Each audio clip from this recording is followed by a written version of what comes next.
देखिए, राजस्थान का नाम सुनते ही अक्सर हमारे दिमाग में क्या आता है? रेत के ऊंचे टीले, विशाल रेगिस्तान, राइट? लेकिन आज हम इस छवि से थोड़ा आगे बढ़ेंगे। आज हम समझेंगे कि राजस्थान सिर्फ एक रेगिस्तानी इलाका नहीं है, बल्कि यह रंग बिरंगे मेलों और त्योहारों का एक जीता जागता, धड़कता हुआ इकोसिस्टम है। यहाँ की संस्कृति और आस्था इन शानदार आयोजनों में बिल्कुल जीवंत हो उठते हैं। अब ये जो शानदार मेले लगते हैं ना, ये सिर्फ कोई आम लोकल मार्केट नहीं है जहां लोग बस कुछ खरीदने बेचने आते हों। बिल्कुल नहीं। जैसा कि हम आगे देखेंगे, ये आयोजन असल में गहरी आस्था और इंसानी जुड़ाव की बहुत ही शक्तिशाली अभिव्यक्ति हैं। ये सिर्फ व्यापार नहीं है, बल्कि एक पूरे समुदाय की आत्मा का मिलन है। तो इस पूरी सांस्कृतिक घटना को अच्छे से समझने के लिए हमने अपनी इस चर्चा को 4 मुख्य हिस्सों में बांटा है। हम शुरुआत करेंगे पशु मेलों के व्यापार से, फिर धार्मिक मेलों की आस्था पर बात करेंगे, उसके बाद पर्यटन महोत्सवों को देखेंगे और अंत में इन आयोजनों के पूरे साल के कैलेंडर पर नजर डालेंगे। चलिए सबसे पहले बात करते हैं इस क्षेत्र के आर्थिक इंजनों की, यानी यहाँ के विशाल पशु मेलों की। यहाँ सदियों पुरानी परंपरा और व्यापार का जो अनोखा संगम देखने को मिलता है, वो वाकई कमाल का है। अब इस जानकारी को ही देख लीजिए। पुष्कर मेले की सबसे दिलचस्प बात यह है कि ये एक साथ दो अलग अलग भूमिकाएं निभाता है। एक तरफ तो ये दुनिया भर के पर्यटकों के लिए ऊंटों का मेला है, जिसका आकर्षण देखते ही बनता है, और दूसरी तरफ तीर्थराज के रूप में ये एक बेहद पवित्र स्थल भी है। कार्तिक पूर्णिमा के दिन तो यहाँ का नज़ारा सच में देखने लायक होता है, जहाँ आध्यात्मिकता और व्यापार दोनों साथ साथ चलते हैं। पुष्कर से थोड़ा आगे बढ़ें तो कुछ ऐसे आयोजन हैं जो असल में राज्य की ग्रामीण अर्थव्यवस्था की रीढ़ है, जैसे कि तेजाजी मेला। इनकम के मामले में ये सबसे बड़ा मेला है, जिससे अंदाजा लगाया जा सकता है कि यहाँ कितना भारी आर्थिक लेन देन होता है। और दूसरी तरफ हमारे पास चंद्रभागा और मल्लीनाथ जैसे मेले हैं, जो ऐतिहासिक रूप से बहुत महत्व रखते हैं। मल्लीनाथ मेला तो सबसे पुराना पशु मेला है, जिसने लूनी नदी के किनारे सदियों पुराने पशु व्यापार के रास्तों को आज भी जिंदा रखा हुआ है। अब इन हलचल भरे पशु बाजारों से थोड़ा ध्यान हटाकर हम उस शांत लेकिन बेहद शक्तिशाली भक्ति की तरफ चलते हैं, जो राजस्थान के प्रमुख धार्मिक मेलों में बसती है। यहाँ जो सबसे खास बात उभर कर आती है वो ये है कि रामदेवरा मेला सांप्रदायिक सद्भाव का एक बहुत ही खूबसूरत प्रतीक है।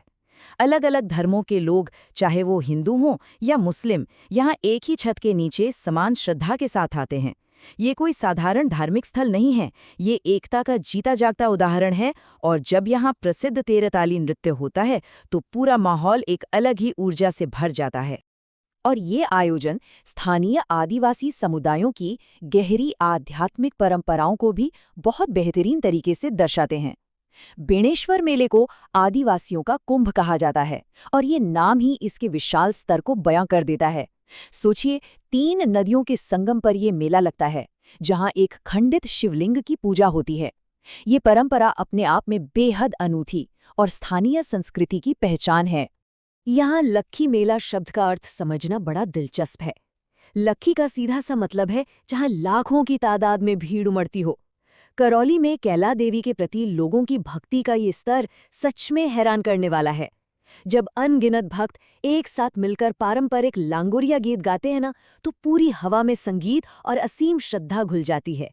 अगर हम राजस्थान में आस्था के अलग अलग रूपों की बात करें तो सच में इसकी कोई सीमा नहीं है। एक तरफ देशनोक में करणी माता का मंदिर है, जहां देवी की पूजा चूहों वाली देवी के रूप में होती है। ये पूरी दुनिया में अपने आप में एकदम अनोखा है। और फिर अलवर में भरथरी मेला है, जो रहस्यमयी कनफटे नाथ योगियों का एक बहुत बड़ा केंद्र है। आस्था यहाँ कितने अलग अलग और अद्भुत रूप धारण करती है, ये देखना सच में कमाल का अनुभव है। चलिए अब बात करते हैं उन खास और भव्य आयोजनों की, जिन्हें विशेष रूप से इसलिए डिजाइन किया गया है ताकि राजस्थान की इस रंगीन और जीवंत आत्मा को पूरी दुनिया के सामने पेश किया जा सके। यह तुलना अपने आप में बहुत दिलचस्प है।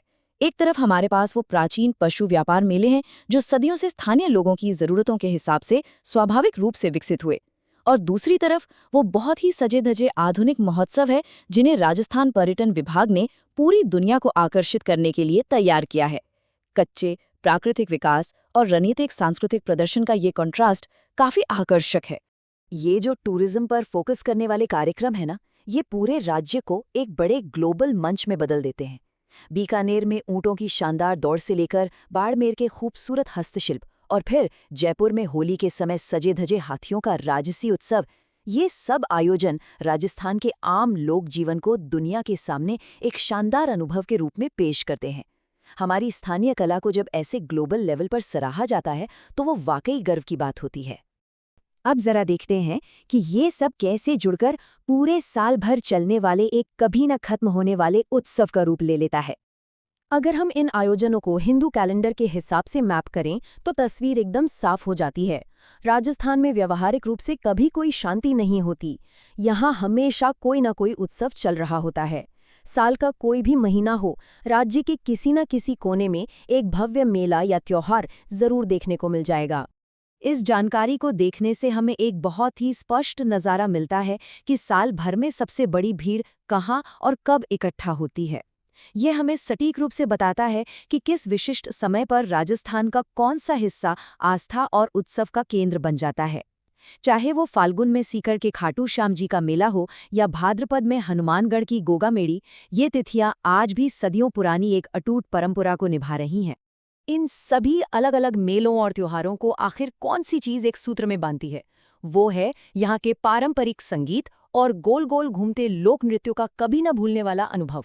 जब अलगोजा और रावणत्था जैसे प्राचीन वाद्य यंत्रों की धुन बजती है और कालबेलिया या घूमर जैसे नृत्य होते हैं, तो वही असली में राजस्थान की असली धड़कन है। यही वो चीज़ है जो इन मेलों को सिर्फ एक भीड़ से उठाकर एक अद्वितीय सांस्कृतिक घटना बना देती है। तो आज के इस विश्लेषण को खत्म करते हुए इस बात पर गौर करना बहुत ज़रूरी है कि ये सदियों पुरानी परंपराएं आधुनिक दुनिया में सिर्फ बची ही नहीं हैं, बल्कि ज़बरदस्त तरीके से फल फूल रही हैं। ज़रा सोचिए कैसे ये प्राचीन मेले आने वाली पीढ़ियों के लिए हमारी अर्थव्यवस्था और सांस्कृतिक पहचान को आकार देते रहेंगे। इस सवाल के साथ आज की चर्चा यहीं समाप्त करते हैं। हमारे साथ जुड़ने के लिए आपका बहुत बहुत शुक्रिया।